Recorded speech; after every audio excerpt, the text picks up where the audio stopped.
Joining me now, Chris Steyerwalt, host of The Hill Sunday, senior fellow at the American Enterprise Institute. Hello, sir. Brother man. I touched upon a little of this in my note in The Hill's morning report. Look at you. You touched upon this in your newsletter, Whole Hog Politics.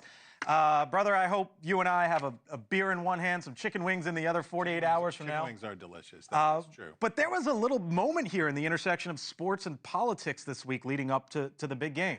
Yeah, certainly when you see the NCAA doing what it's doing, that's a reflection of what presidential authority can do because they have Title IX, and these are schools that are bound by Title IX.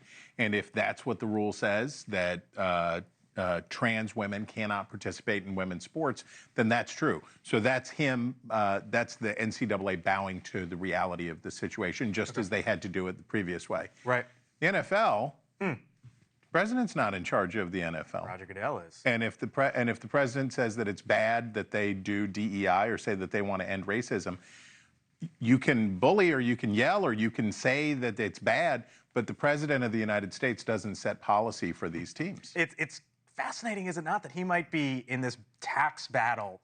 All of a sudden, the White House this week rolled out what we had heard, right? No tax on tips, no tax on overtime, no tax on Social Security rate, all these things that we heard during the campaign. And then he said, and we're going to get rid of those sports team owners' tax breaks. Well, what do you suppose this is? Don't you suppose that this is, you should start operating these sports leagues the way that I want you to, or this nice little tax break that you have here will go away, which is the Trump way of doing it.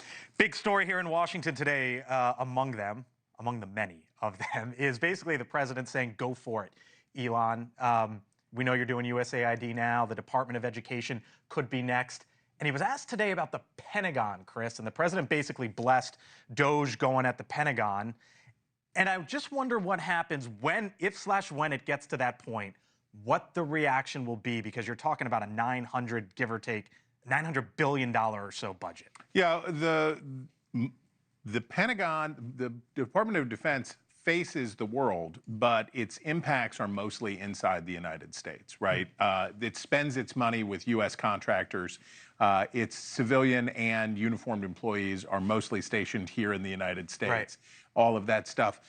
When you go in and start messing around with that, you're messing around in the districts. What the value of having it, if you're a member of Congress from North Carolina or Texas, big military, and you have a big military, if you have Fort Bragg or you have Fort Hood or something like that in or near your district, that's a huge part of who you are. People fight for military contracts for their district. They fight for bases to be located at their district.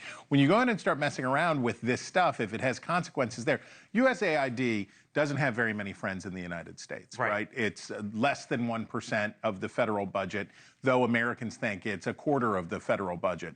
And the money is spent overseas, not here. It's very unpopular. When you come for USAID, it doesn't have very many friends in Washington, and it doesn't have much impact in the domestic economy. You start going after the Department of Education, you start going after the Department of Defense, that has real consequences in the districts of Republicans and Democrats. See where it goes. As the president says, it ain't stopping anytime soon. Here we go. Chris Steyerwalt, see you later in the show. Thank you, brother. Appreciate it. Thank you for watching, and make sure you go to joinnn.com to find NewsNation on your television provider. And don't forget to click the red subscribe button below to get more of NewsNation's fact-driven, unbiased coverage.